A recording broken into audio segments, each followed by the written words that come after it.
Where does that mentality stem from?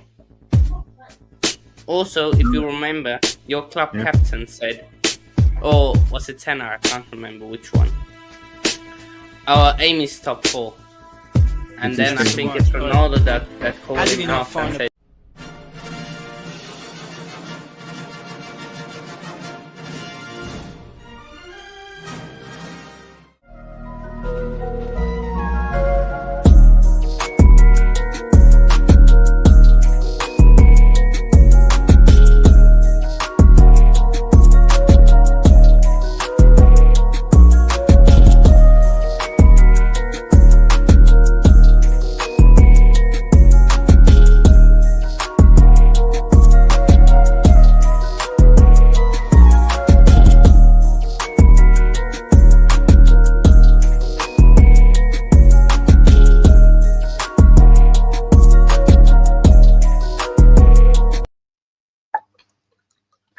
Yes, people. Honest Rivals in the building, episode 23. Man, I've just been messing up, man. I messed up with the intro. I messed up with my other link as well. Oh, my God, man. 50 things to do once in a lifetime. Don't mess up your streams. Anyway, people, yeah. I'm joined today with special guest, DWTT in the building. We're going to chop it up, man. Hello, Abs. Hello, everybody in the chat. All right. If you noticed, my partner in crime's not here today. Obviously, he's still on holiday mode at the moment, so hopefully he'll be back next week. But big up to him anyway. So big up to Hanno on holiday, HOH. But yeah, man, big up to Mr. Tom. He's joined Gary on Honest Rivals. Big up to you, Mr. Tom. I think you're one of Gary's guys. Gary puts a special guest, of course, definitely. So yeah, man, probably just going to talk about some of the games this week, because obviously we had some big games, some big upsets yesterday in the Premier League on Boxing Day, and obviously we'll talk about the game later on tonight, which starts in just over an hour. The big one, obviously, our team's playing Ipswich tonight, the Tractor Boys. We'll talk about that in a bit. Big up to Chelsea fan in the building as well. But, of course, we need to talk about one of our favourite ops. And it's really sad to see, but I don't care. And I'm loving their demise, because when we had our demise, or we're still in some kind of demise because we've not won no trophies, they were laughing at us, and they still remain they still laugh at us, But Man United,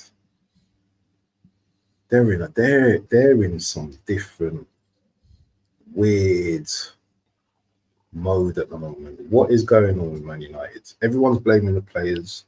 The manager's just like, coming out of all stuff like, I shouldn't have chose this team, and, Rashford's, being, just, you better find another club, basically, Are you getting Arteta vibes from this Amorim at the start of his career?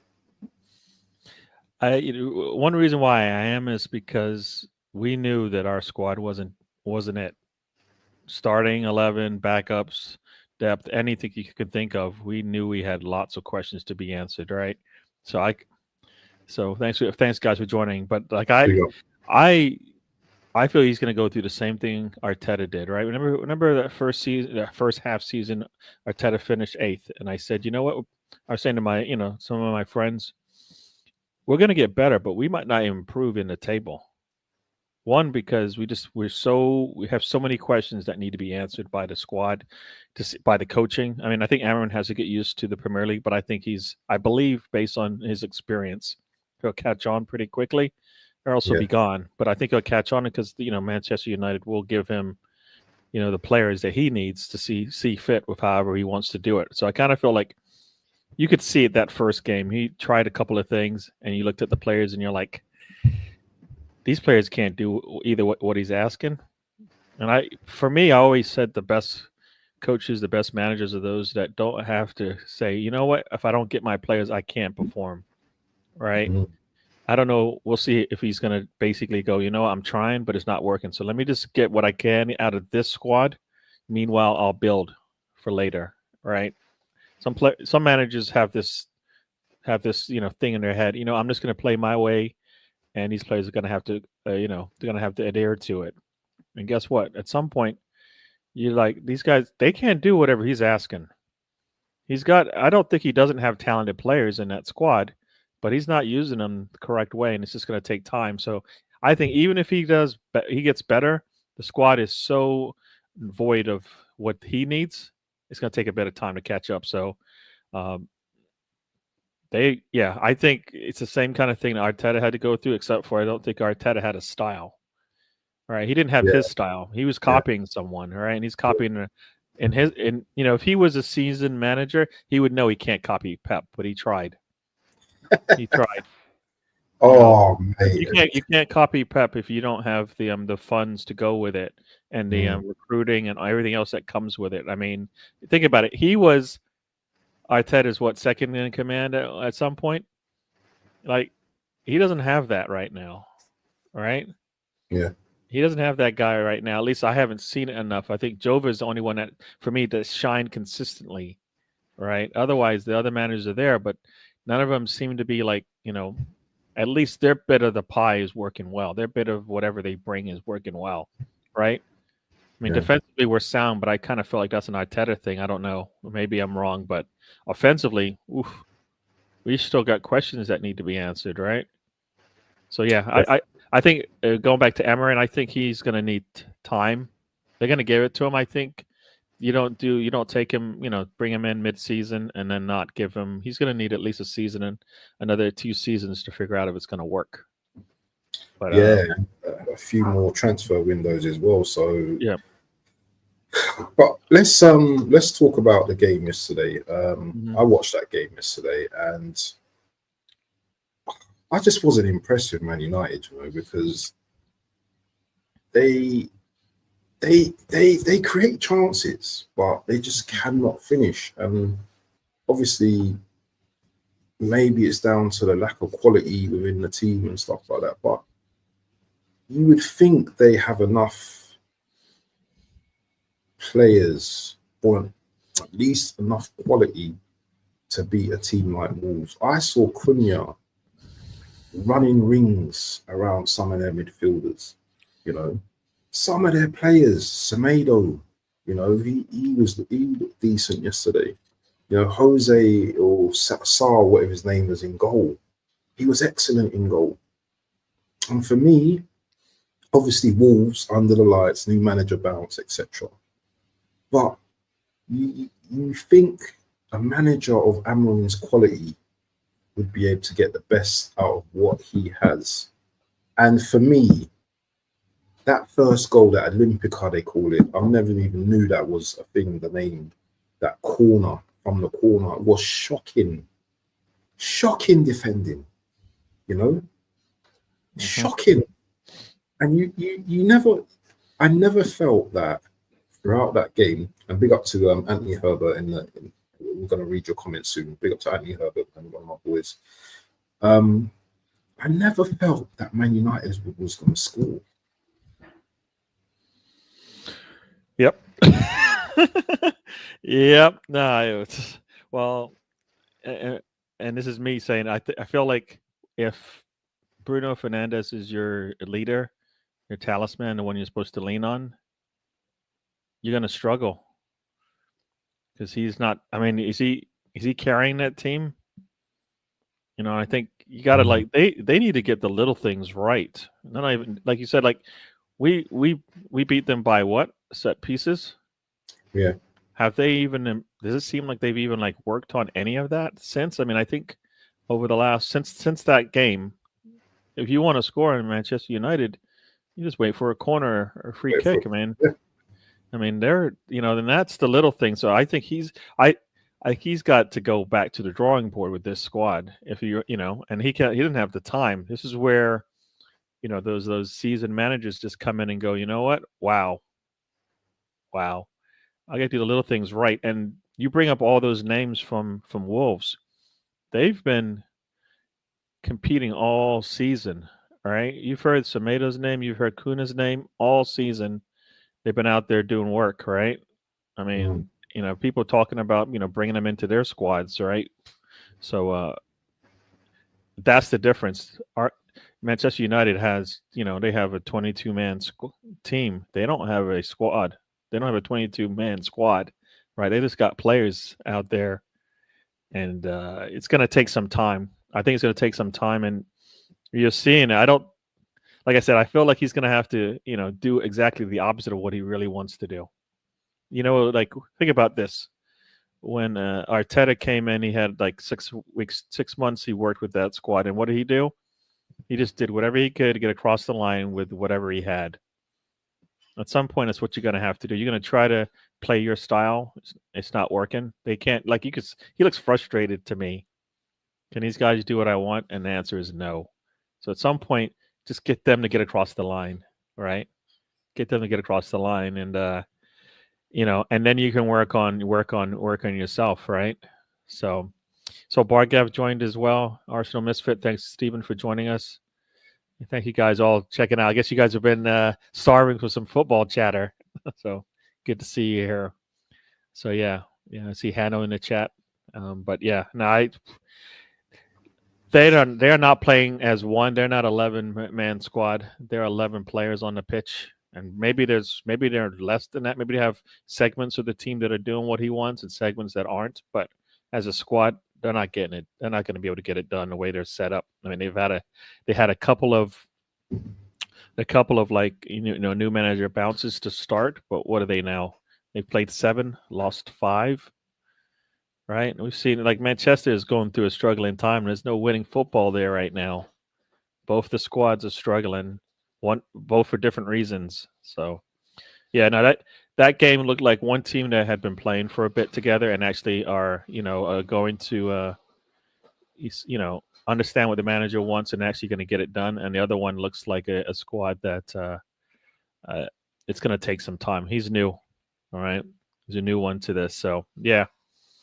Big up big up to my co-host. I know. Obviously, he's away at the moment, but yeah, looking forward to next week when we've got our show. Just got another guest.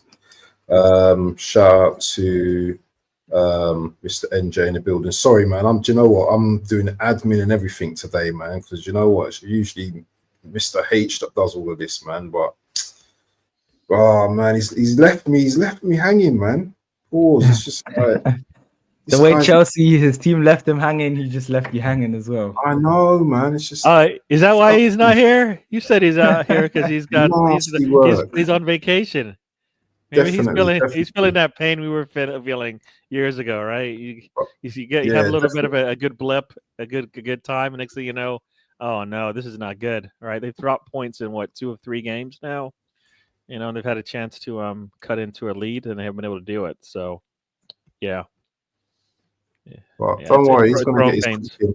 It's growing. He'll get his cooking when I see him. He'll get his cooking. Sorry, I'm just thinking. So, NJ, we're just talking about the Man United meltdown yesterday. Obviously, Bruno got a red card, his 3rd red card of the season. This season. He's equal record with arguably one of their best defenders, centre backs ever. Nemanja Vidic. Vidic. What got to say about that, man? Bruno, he's the captain. What's going on with this guy? Me personally, I just think that the people should finally acknowledge, and I hate to bring my club into this, that he's nowhere near KDB. I saw 2021. Yeah, he had a season with he had that season with 50 GA, and everyone were like, yeah, he's up there with KDB, his chance creation, his vision. But nasty work. If we're being honest, without really that Hollywood pass, that he tries it like 30 times a game and it works maybe like once. Without that, Bruno's is no better than Scott McTominay, if you ask me. He is no better than Scott McTominay for Man United. Ouch. And Ouch. Man United should be looking at this 1st of January and thinking, get some players that suit Amarim's style, because we can see what he's trying to do, but it's clearly not working out with the players. I think these players do not have the talent which is needed for Man United. The standards have dropped so badly in Man United squad. And yeah, it's just another season. Ten Hag started it poorly. Amarim's inherited Ten Hag squad, so they can just forget this season for now, but they have to look in January getting new players. And Bruno cannot be the guy to build the squad, the team around. He has been made captain time ago, but I think that armband has to get stripped, because performance-wise, he doesn't play like a captain. Attitude-wise, he doesn't play like a captain. So he has his brilliant moments once in a while, but then these types of things are just like you're letting your team down. And to relegation side Wolves with a new manager, it's just not good enough. And then even the set piece thing, we've said it. I think they got rattled when Arsenal did it against them, but it's not only Arsenal. Every team is scoring set pieces against them. Every team is. So it's an issue in the team.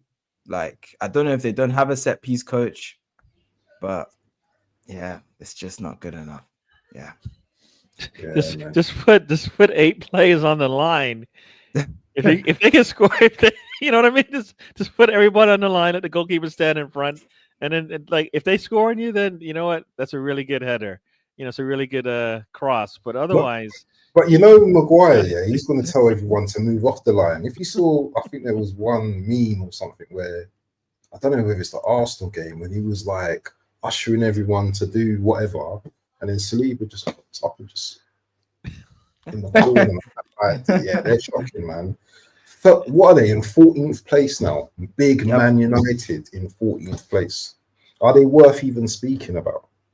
Do you know what I'm saying? It's just like big Man United are in 14th place, yeah.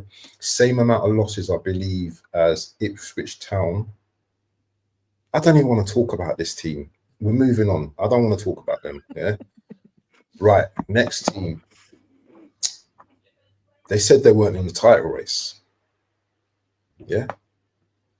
But every week you're hearing they got the best midfielder. They got the best attack. They got the best squad. Yeah. To rival with any team in the league. They even was talking about their manager. You know, my partner was saying he loves it. He loves the manager. That's what I was hearing. You know, but Fulham, 2-mile drive or whatever down the road. You know, the original Fulham, yeah, because Chelsea are in Fulham as we believe, yeah. Fulham went to Fulham Broadway.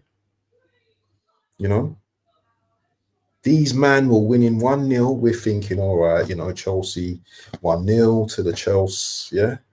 See out the game. And guess what? Fulham done a dump in Fulham Broadway. And now these men are saying, well, we weren't in the title race anyway. So I told you so. I told you Jackson wasn't the man. But all we was hearing was Jackson scored this amount. Jackson's got GA. Sancho's doing bits. And, you know, Sancho's best dribbler in the league. Palmer's the best player, midfielder, which, you know what, I can agree with. Yeah, do you know what I'm saying, to a point. But look at them now. Talk on it, man. Talk on this Chelsea team. Obviously, they're still in second, and we've got to win our game tonight. We have to win tonight, which we're going to talk about in a bit. But talk on Chelsea. Anyone of you can go. I completely agree. The team that was laughing at Arsenal for being above Arsenal based on goal difference, for going above Arsenal based on points, trying to play the humble card. Yeah, we're not in a title race. And then obviously Liverpool had their Everton game postponed, and now we can go clear. We can go first to get that screenshot. Yeah, we're top of the league. Everton comes, they draw. Fulham comes, they lost. They basically lost to their landlord. That Stamford Bridge, which is in Fulham, they lost to their landlords. And this is the team that they laughed at Arsenal for drawing. But I'm here to give Fulham credit because Fulham is a serious team. They have good players. They have a good coach. I think the first half, Chelsea were better. I think even Jackson should have scored. Same like in the Everton game, by the way. Jackson, always missing his big chances. Same like in the Everton game. And Cole Palmer, moment of brilliance. I think there isn't a day where I don't regret this man leaving my club, but that's aside now. And then Chelsea just didn't do anything. I mean, second half, with time, Fulham progressed more, pressed higher, and I feel like they deserve to win. And Chelsea might be not yet there for like week in, week out, consistently winning games, even these types of games. But I think they should not forget that under Poch, this would have been a clear loss. Even under Poch, the game against Everton would have been a clear loss. So they've improved. They should be content with where they are, and they're going to move down to third. Today evening? But yeah. Well, hold on. We have to win, bro. There's no guarantee that we're going to win. And people can say Ipswich and whatever, but that we'll talk about that in a bit. We will talk about that in a bit. So, DWT, chime in on this, man. Chime in on the Chelsea, the Chelsea hype, Yeah, Chelsea's been winning and getting results because they've been the most talented team.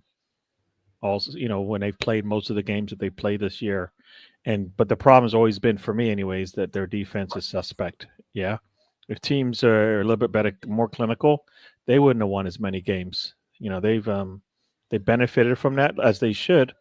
But as soon as teams were able to slow them down, and then we've seen it in the last 2 or 3 games that they played going towards the end of it. They could have, they definitely could have lost, some of those games that they actually. If you look at the games that they won against, I don't like saying that name, but I just call them that team from North London that we don't like as Arsenal fans. They went ahead. They went ahead 3-1 on them and let them come back, but they still had opportunities. And in the previous game, they could have lost that one as well. So for me, their defense has always been suspect. When they're not clicking offensively, this is what it looks like. It looks like that, right? They take a 1-0 lead into like the last third of the game, and a team that seasoned would finish that off, or at least maintain, right? They weren't able to even hold on to a point, and defensively just couldn't hold up under the Fulham pressure. But once again, Fulham's doing this with players that we've seen them been doing it all year. Wilson's just he's just been, that's what he does, right? Wilson's just been doing it. Is it Harry Wilson? I think he's been doing it all season, right? So they had no answers for that, and defensively they were gonna struggle anyways, and we're seeing it now. So they're gonna have to, if January window opens up and they need a defensive player, that's where they should go. But yeah, no, I'm not. For me, it was their defense was always going to let them down because it's not where it needs to be. Not all the talent that they've got defensively in the midfield, they're all right, but on that back line, defensively, I don't think it's where they need to be. So yeah, that's what we've been seeing. That's what we saw against Fulham. I mean, you're up 1-0 late in a game like that, you should be able to close that out, and they couldn't. Either close it out with your attacking or close it out with your defense. They couldn't do either. So now it's not, for me, it's not a surprise. I kind of was sitting there going, eventually the defense will not hold up, and I didn't realize it was going to be the offense that didn't really hold up, because that's been the problem. The offense is just, they get a goal here and there, but they're not getting these 3 and 4 goals that they were getting before, and that's going to be an issue for them. I mean, you see when a team struggles to score against Arsenal, that's about they don't get anything to begin with, and then when they struggle, that means it's an easier case for us to get something out of it. But Chelsea, not yet. They're gonna need time. I mean, he's gonna probably have to go out there and get some defensive support. But yeah, I think Arsenal and Chelsea is where they are just because of it's one of those type of seasons, right? Nobody's been able to run away with it except for Liverpool. I mean, look where Man City is. Look where Manchester United. Look where Aston Villa is. I mean, Nottingham Forest is sitting third right now. You start the season off. Would you have said Nottingham Forest would be up there? Sitting in that position. Newcastle, I think we probably saw that, but Bournemouth. I mean, these are all teams in the top 6, right? We struggled against Bournemouth, right? And look where they are. They're sitting 6th.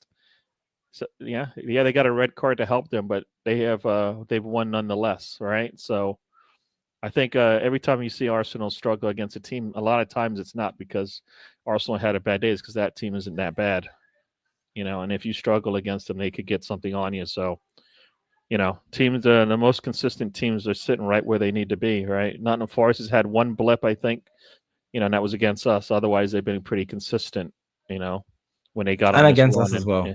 Yeah. Oh, yeah. True. True. Yeah, definitely, man. Yeah. Do you know there's a comment here? Sorry to cut you guys. There's a comment here from Chelsea fans saying that. And I was gonna get onto that. Yeah. Maresca, he only made like one sub. Yeah. What's that all about? Yeah. I also think Maresca, I give him huge credit because his in-game management has been good. Literally, in my opinion, he got it spot on nearly in every game of the season so far. But these last 2 games are where I have to question him because similar in the Everton game, they needed a goal to win the game, and he didn't take off the players I think he should have taken off because Neto in the Everton game was the best attacker. Cole Palmer ghosted, was non-existent. Sancho had a hard time against a 39-year-old Ashley Young. And even Jackson in the first half. Martinelli had a struggle against Ashley Young. So, you know what? Whatever the Ashley Young's drinking or eating, it's working. It doesn't matter. Yeah. He's about to play against his son, right? So, man, that's unbelievable. But like I said, I didn't think Neto should have been taken off because Neto was the one that was looking lively, winning like fouls and all these stuff. And now you take him off and bring on Nkunku and a Madueke, who Madueke's decision-making was poor in that Everton game. And then again, against Fulham, you concede, you want to win the game, you're at home, and you bring on Nkunku. Why? And that's just my opinion. Why don't you bring on a João Felix? You know he's good in the pockets, tight spaces. Obviously his career hasn't turned out as it was set out or put out to be, but he still has these moments in him. And I think a player of his profile would have definitely been better in the end-to-end game as it was the last 15 minutes. And that's where I think he might have got it wrong. And then I'd even go as far to say, why didn't he bring on Mark Gui? Because he scored a hat-trick. He's on confidence. He maybe might do something. Because Jackson, he scores his goals here and there, and he had a great start to the season. But these big chances he's missing, I spoke to my cousin earlier, and he's starting to get fed up with him because he's a Chelsea fan. He supports Jackson, but he always misses a few chances before he scores a decent goal. And it won't get to the point where you have enough chances to score like 1 out of 5 every game, which is why Maresca managed it wrong this time with the substitutions. And then, I think one positive, which is a negative as well, is that Chelsea have an unbelievable young squad. Their squad is so young, which just shows in the way they play is very attacking, very energetic. They are probably not scared of any opponent. They just try and do their thing. But then the inexperience in the defense, you can see it. Against Everton, Disasi was shaky. And then even this week again, obviously he didn't play, but I just think the backline didn't look too good. Colwell at times very, very poor. Just not the best awareness on the pitch. And even Pedro Neto, I think that's poor from him where they concede the equalizer. And then even Malo Gusto was all over the place, but not defending the cross by Robinson. And then from then on, I just saw that I think Fulham might get away with a win, and they did. So that is really credit to Marco Silva. Yeah. Definitely. Sorry, man. I'm just trying to put you lots of links in the description. I'm just doing some stupidness. But yeah. Do you know what? It's Chelsea dropping points obviously is, good for us, I suppose. But we're gonna move on to talking about Liverpool, because obviously they beat Leicester 3-1, and at the moment, no one's stopping Liverpool at the moment. I can't see them slowing down. I know they had 2 draws last couple of weeks previously, but they're not stopping at the moment. And what are you guys saying about Liverpool at the moment, man? They're well, one you can't take your foot off the gas. Let's just say that. I mean, you score in the first 10 minutes against them, you can't hold on for the next 80 minutes, taking your foot off the gas, sitting back, letting them get all the possession and not actually putting any threat on their back line. You can't do that. That's what they did. Went up early, and I sat there. I was like, well, how are they going to hold up for 83 minutes? And no, they couldn't do that, right? Come into they give up a goal late, pretty much the last kick of the first half. And and everybody basically said, that's it. You had your chance. You have to keep putting some pressure on them if you get a lead on them. They played a full 90. That's the one thing they've been doing. I don't think there's many teams out there that play a full 90 these days that we've been watching. I mean, a lot of them will take off the first half. They may come back in the second half, but they're playing the whole half. I mean, they could have scored 3 goals in that first half. As many, you've seen, those, there had to be some nice saves, balls, I think, off the post and the crossbar. I think, they had opportunities. That game could have been over. They just weren't able to get the ball across the line until late in that first half. But yeah, no, he's got them playing. And I said this in a couple of chats. He trusts them. They trust him. And that's the way they play. Don't matter what the scoreline is. We see it every week, right? They go down a goal, don't matter. They go down a man and a goal, don't matter. Other team is having their way with them for a bit, doesn't matter. And then you add on the fact that Van Dijk and Salah and Ella and the goalkeeper and all of them, like they've got, and Trent's putting the ball where it needs to be pretty much every game. All right. I mean, so they're playing the best football right now in England and probably in Europe for sure. So yeah, and it's clicking.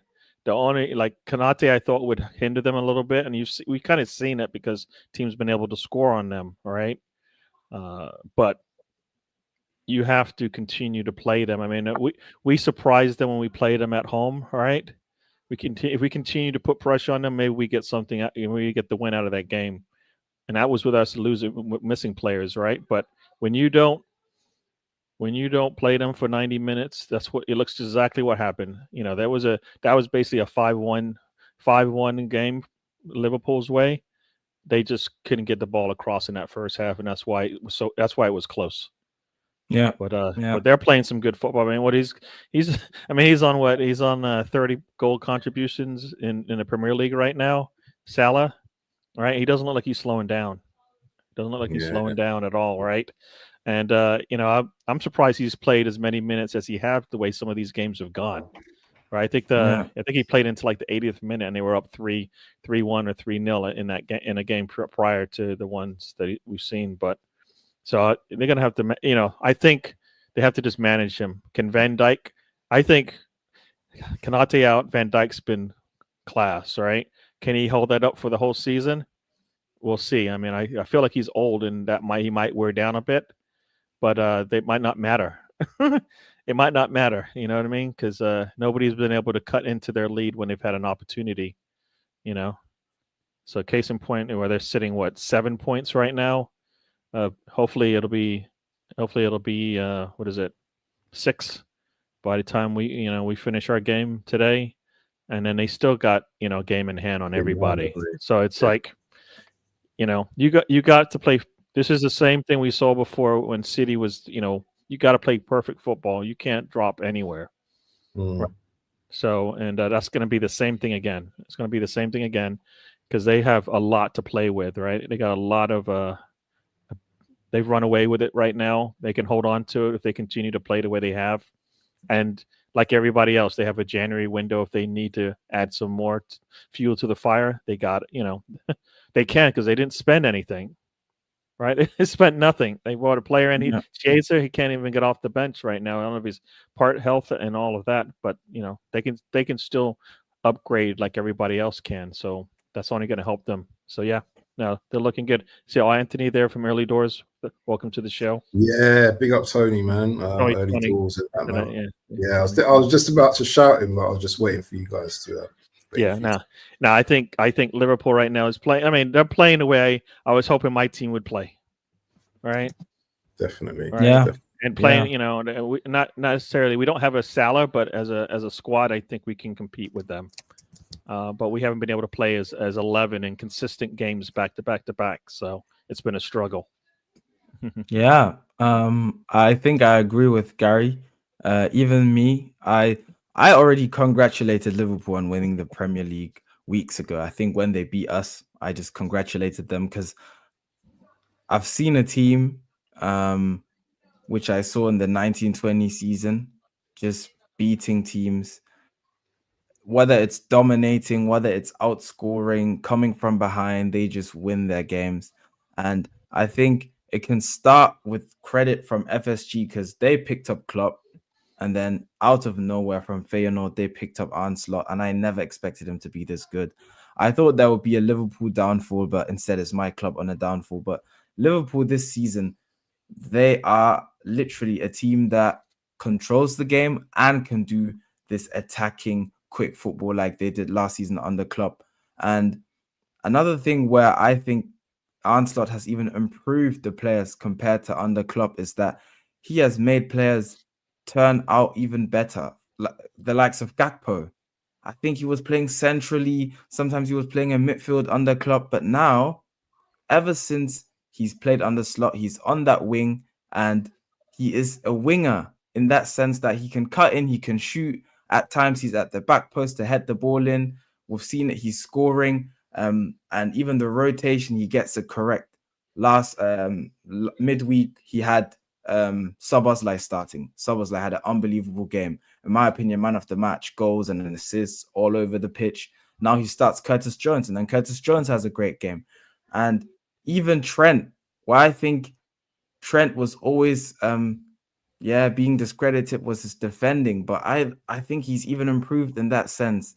So all these things with a manager that knows how to improve the team, because I think even first half and second half were two different games, where in the first half was a bit of spamming crosses into the box, forcing that goal because, we went behind in 6 minutes at Anfield. We want to equalize quickly. But in the second half, they controlled the game more. They picked out literally the passes, whether they'll play forward or just take their time. And I think then they even had higher pass percentage and all these types of things. And I just think that if a manager's there that shows them, that leads them, and they trust in him and the results show it, I don't think that they'll drop off. I don't think that any team can stop them. Yes, they'll still lose a few games this season, but that won't stop them from keep doing their thing. And with Liverpool, I think Konate being out, Joe Gomez is doing a good job as well. So, I mean, once Conor Bradley's back in January, if Trent's out, he can play as well. Kwanzaa comes in time and again. So it's just maybe they might need another midfielder. And yeah, that's it. Then maybe an attacker that can score besides Salah, because I don't think that Salah's going to keep that form across the entire season. It's going to go on to score, but the ratio he's moving at right now, I don't think he'll be able to sustain it the entire season. But Liverpool are just, they're unbelievable. But I still do think that Arsenal have to keep applying pressure. Chelsea as well, as good as they can, because they have a game in hand, but that game in hand always has to be played. And that game in hand is Everton. So Everton drew to Chelsea, Arsenal, and to us. I would not be surprised if they draw at Goodison Park to Everton as well. But yeah, Liverpool are really good. You know, Liverpool's last 5 games or 4 games can be a bit tricky. You know, I think they got Chelsea, they got us. They got we might have. They got you lot. Yeah, there's a few tricky games in there, and then they got Forest as well. We know, like. Oh yeah, Forest away won't be easy. Forest away. Yeah, Forest seem to be doing their thing as well. So let's touch on Forest quickly before we talk on City. But Forest, man, who would have expected them to be third? I would have thought they would have been third on the other side of the table, on the lower side of the table. But Nuno, he's doing something at the moment, man. What is he drinking? What are the man smoking in the Forest, bro?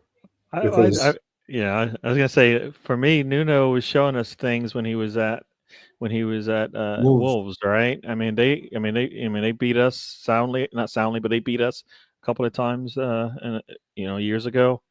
And when he went to that team, the team from North London, you know what I'm talking about, with the chicken and the egg on the egg or the ball, whatever you call it. But when he went there, I thought they were going to do things a little different. I thought they were going to go. For me, this is what they should have done. Buy Harry, buy Son. Let's start over again. They weren't going to go further with those 2 players at that point unless they were going to do everything right, and they needed a lot of work. So I thought that would have been the best thing to do, and they didn't give Nuno a chance. That's my dad. He's actually in London right now. So thanks for joining us on the show. Hi, Pops. Hope you're well. Yeah. Oh, that's love. That's great. That's great. Yeah. So I think Nuno's, he's just, for me, he's shown consistency in the way that he's been coaching teams, and he's got, I think Nottingham Forest, they were rebuilding anyways, right? They, just to get into the league, they were using a lot of loan players, and I think they've been able to mold it according to whatever manager comes in.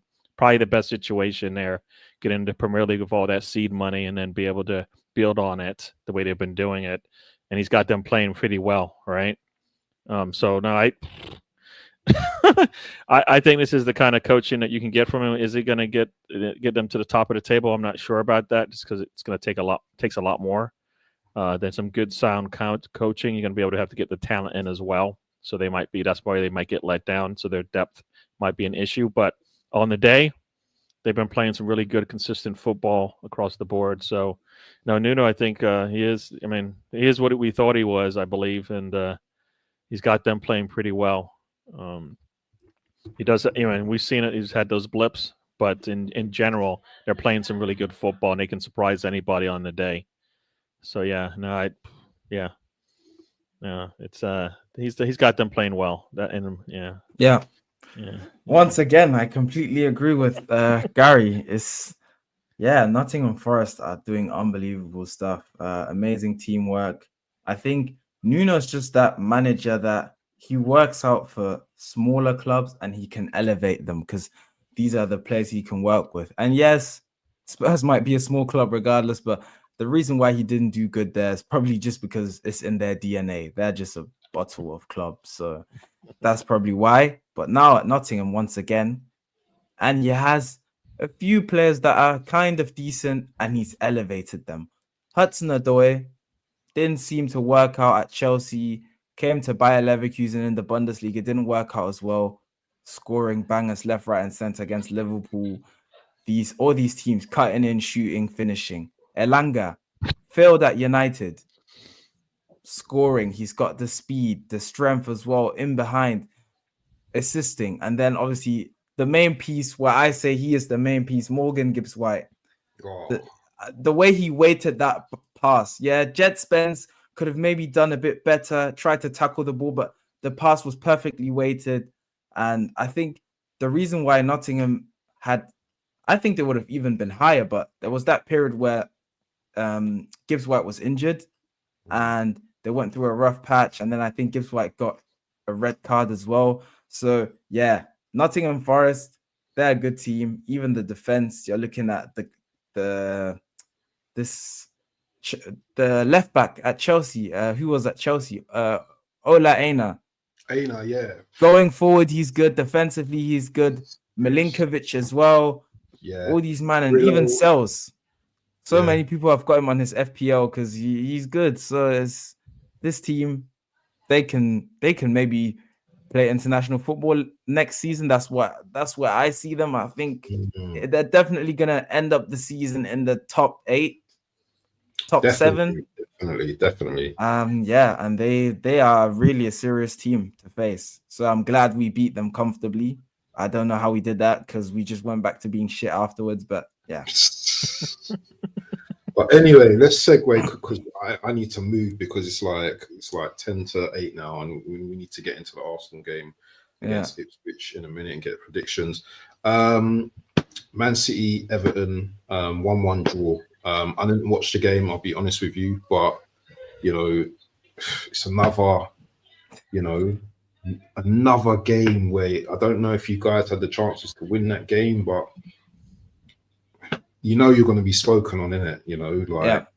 What is going on? You just need a win, isn't it? City just need a win. Yeah. I'll just speak on it quickly because I think you guys want to speak on Arsenal and got a game to watch, but I don't even want to speak about my club like that. But then again, I tune into the game. First half, like the usual, we control the ball, create a few chances. By the way, Foden had a decent game. Like, he was in midfield.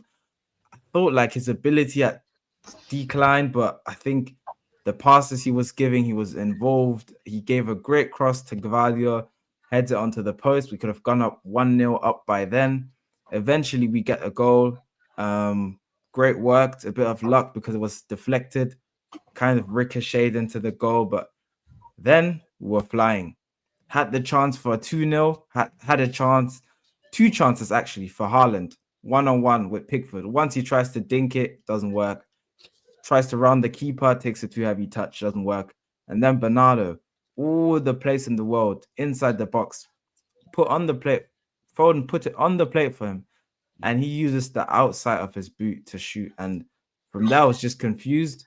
And then Everton, time and again, they came forward. When they did, it was through Ndiaye. He's good. Even against Chelsea, I thought he was good. Oh, he's good, Yeah, he's a good player. Yeah, he's really good. I rate him as well. I mean, poor defending, literally. Circus defending by Akanji. I don't know what he was doing there because the cross wasn't with strength, with speed, but he fails to clear it. And then at the back post, unbelievable finish. And from then on, I think Everton gained confidence because Everton hasn't scored away from home in the last 2 months, but then against us, they do. So, yeah, unbelievable stat right there. We go into the second half. No urgency. Haaland not involved. Savinho, by the way, oh my goodness, just take a look at what he was doing. The only thing this man lacks, and I'm saying the only thing as if it's something minor, but he just has to start scoring. If he scores once every 3 games, he is, let me just think, he's top 3 wingers in this league if he scores. Obviously, you've got Saka and then he came to the league, bro. But before he came to the league, they were saying this guy, is top. Exactly, he is top. But then again, he was born in 2004, so maybe we cannot forget like the likes of Yamal and all these players. Those are exceptions. Maybe he just needs time. His all-round game, the way he was skinning players, turning them, and then he won the pen, and you're thinking, yes, this is the one thing, Haaland. The entire game you've been missing chances. Maybe you can do that for us. Yeah. But he misses. And then the rebound, he's obviously in offside. I didn't even celebrate that because I knew he was offside. And from then on, I knew this game wasn't meant for us to win. And in the end, by the way, KDB comes on, didn't really do much, unfortunately. Gundogan didn't do much. Ake, our best defender alongside Ruben Diaz. Ruben Diaz is out. Ake had to get subbed off for Simpson Pusey, the academy kid, because he had a knock. He's had something in his hamstring probably again. And yeah, we barely created, no urgency, sideways passing, and then Everton, last kick of the game, last minute of the game, running alone with 4 men against 2 of our defenders, and no one is tracking back. And that's why I just saw, this team, their head isn't in the game. They just don't care, because if Everton, literally just like, I think that's something an under 15 team should be able to execute. Play a 4 against 2 on a counter. They could have easily won that game at the end. But yeah, I think the draw is deserved. Let's not act like Everton should. The draw is deserved. It's fine for both parties, but for us, we just have to change the system, because Pep is playing the same starting 11 every week, the same system every week, and we're losing and losing and losing. And as far as I'm concerned, I know that the saying is don't change a winning team, but not don't change a losing team. So, I mean, you've got to change it up at some point. Bring new players in, hungry children from the academy. I'd take anything, because if we lose with them or with the players right now, I don't really care. But I'm seeing a lot of complacency and heads down. So yeah, that's just how I see it. Right. We're going to move on to the Arsenal chapter quickly. And thank you for all of that summary, NJ. Make sure, guys, I'm only going to ask you once. Make sure you're subbing to these guys. Their names are in their handles are in my description. All you have to do is just look at the description, click on the link, and it'll take you to their channel. And just all you have to do is click on the subscribe button. That's all you have to do. It's very simple. It's free. And do you know what? It's kind. But moving on to the Arsenal game, AFC always, he shared the lineup with us. Rare in goal, Timber, Skelly, Magalhaes, Saliba at the back, Rice. No TP5. Havertz, Odegaard, Trossard, Martin, and Jesus. Obviously, that's the starting lineup. I just want to I read something like what Arteta said earlier. He said, and everyone's been crying about Saka being injured and, we're going to struggle and all this kind of rubbish, yeah. But what he said, yeah, this is what I expect a manager of Arsenal to say. He said something around the lines of, Saka being injured, this should make me a better manager, and yeah, it should make you a better manager, because you know what, we're not Saka FC, we're not FC, we're Arsenal FC, and you should be able to find the solution with Saka being injured now, because if you cannot, I am questioning your credentials already as a manager. So you need to find a way. And we're playing Ipswich tonight. And I'm not going to show Ipswich no disrespect tonight, because you know what, anyone could get it in this league, as you know, anyone could get it. All it takes is a delap, you know what I'm saying, dagger. Amari Hutchinson, maybe. He's playing against his former club. Maybe. Yeah, exactly. So I'm not taking this game lightly. Everyone's saying, and you know what? If we do, when everyone said, well, you should have beat, you're going to beat him anyway. No, I don't look at it like that. Because if they win tonight, forget about me talking about any leagues or whatever or anything. This manager will be done, and I will be cursing him. But looking forward to the game. Obviously, that man Havertz is in the team again. No TP5 in midfield. I would have preferred Havertz up top and then Trossard on the bench. Bring Trossard on later, and then you have Martinelli and Jesus on the wings. Havertz as a striker, and then midfield Rice, TP5, Odegaard, or maybe Marino. I don't know, but I'm telling you, Havertz man. Havertz in midfield. This is love child, isn't it? I feel like Arteta is just, all right, everybody gets to play, and it's like, no. They don't all get to play. You know what I mean? They don't have to all play. Yeah. You know, especially, you know, you had something nice there. I mean, I like the fact that the front three's got Martinelli and Jesus on there. Could have been Trossard is probably the most logical choice there, just because we don't have anybody else really. Kai in the middle without you have Jorginho, you have Partey. I think that would have pushed Rice up the pitch. We saw what Rice did in the last game, right? He came on. He was so happy not to have to play a 6.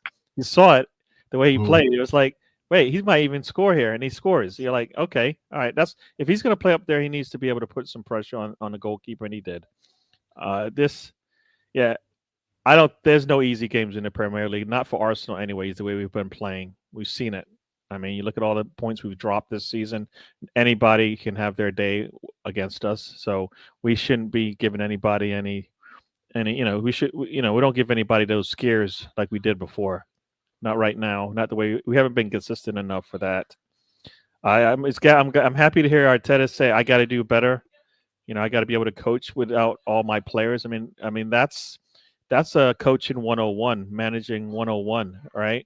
Yes, I want to get the best 11 I can, but I have to rely on my bench and I have to use my bench, right? So, he in my eyes he failed when Erdogan was out. He didn't do a good job there figuring out a way to get wins across the line when he either had opportunities or just with a lineup or, a structure change, whatever it might be. Saka is an even bigger piece of this pie that this team here. So I think we won't be as one-sided, hopefully, because of it. That's probably the other thing. Arteta, he saw something that works, and he's like, I'm gonna keep going back to that well. Oh, Tayyib, welcome to the show. Big up, Tayyib, man, in the building. Big up. I think he likes to be comfortable. Saka's comfortable, right? I just get the ball to him, and something good will happen. Saka's out. What am I going to do? Erdogan's out. What am I going to do? He kind of gets a little frazzled there. And you know what?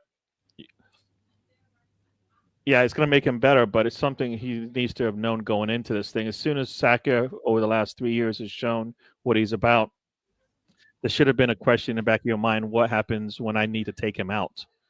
As opposed to he's injured, right? Arteta makes these moves when people are injured. What about when he's not having a good day? What about if they got his number? What about if I keep him in the game? It's just not going to work today. Today might not be the day, right? And you should be able to feel comfortable that you bring somebody off the bench. And I talk about that trust that Slot has with his team, no matter what. I don't think we have that just yet with the squad. Because, I don't know. I'm trusting because I'm just seeing the little bits that I can see. But I think Nweri can give us something when we need to get a goal. All right. When we need to get a goal, bring Nweri in there and let him just – I don't care about his defense at that point because we're trying to get a goal. I think Arteta sees it as, you know what, his defense isn't there yet. I can't put him in. And it's like, well, you're losing or it's a draw anyways.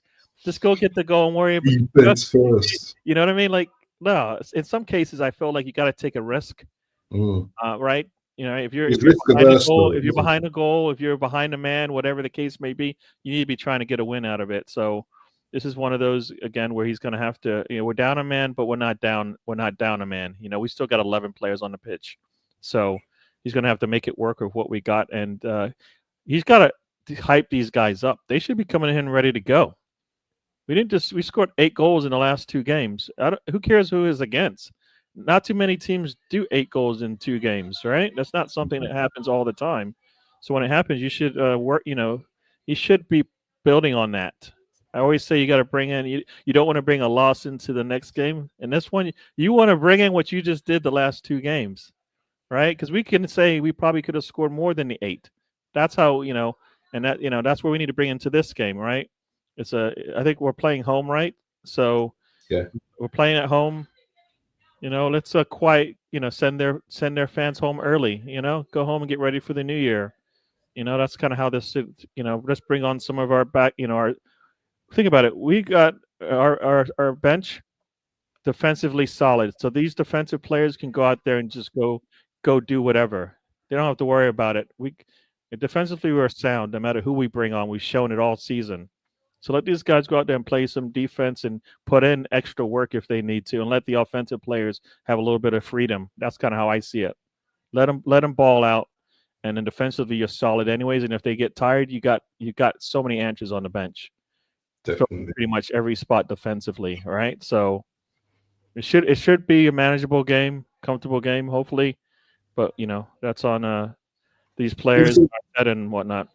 Give us a quick prediction before we lock off this, because it's going to start in, I think, just 8 minutes time. So give us a quick score prediction. Yeah. For me, I mean, we just did 5-1. I'm going 4-0 in this one. Let's keep it clean sheet. I know I'm going by. I like going by trends, and you just show me what you just showed me, right?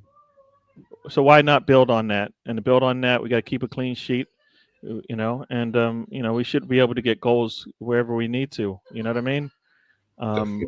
We haven't got a set piece goal. Maybe we get one of those to open things up, and then it's all over at that point. If we can, if we score early, it could be curtains. But I don't want us going into this game thinking like the players thinking, "Oh, this is easy," because you know what? When you got that mindset, then you know what, shocks can happen. But I'm gonna go for a 3-1 victory. What about you, NJ? Yeah, I don't know, because I genuinely think it might be a battering, but then again, you never know. So I want to get my prediction right this time around, so I'll probably go with 4-1. 4-1. Wicked.